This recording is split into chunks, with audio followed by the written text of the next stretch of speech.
अस्सलाम वालेकुम। आज हम बात करेंगे वक्फ के बारे में। तो इस्लाम में शिफ्टिंग ऑफ मॉस्क का कोई कॉन्सेप्ट नहीं है। Once a mosque always a mosque. एक केस मैं आपको बताता हूँ जिसकी साइटेशन है 1997 MLD पेज 299 लाहौर। एक साइट थी, एक ज़मीन थी लाहौर में। वो ज़मीन मलकियत थी पंजाब गवर्नमेंट की। इस ज़मीन के ऊपर साला साल से बल्कि दिहाइयों से लोग नमाज पढ़ते थे, यानी कि ये मस्जिद थी।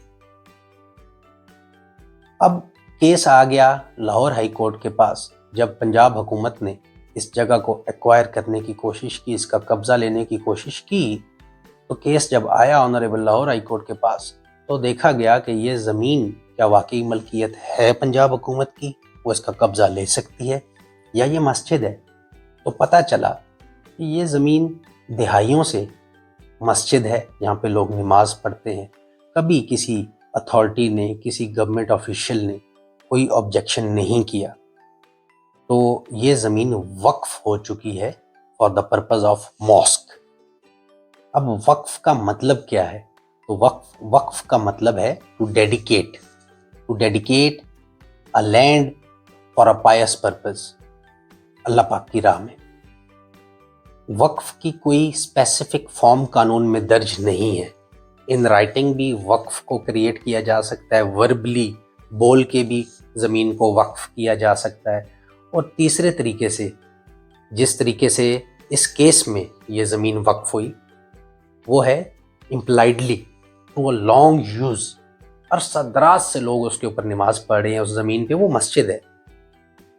तो ऐसी तमाम ज़मीनें जो कि जिन पे मस्जिद बन चुकी है, वो ज़मीन अगर किसी की थी भी, अब वो मस्जिद की ज़मीन है।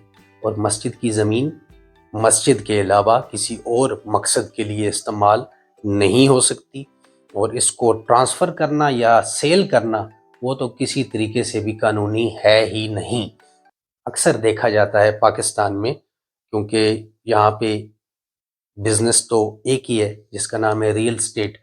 तो रियल एस्टेट में जब बूम आता है, तो ज़मीन अगर किसी अथॉरिटी की हो, तो अथॉरिटीज़ के दिमाग में ये पॉइंट आता है कि ज़मीन को हम एक्वायर करते हैं, मस्जिद को हम शिफ्ट करते हैं। बेशक मस्जिद जितनी यहाँ पे है, इससे डबल मस्जिद दूसरी जगह बना देते हैं। तो ऐसा करना जायज़ नहीं है और ना ही ऐसा करना कानूनी है। Thank you.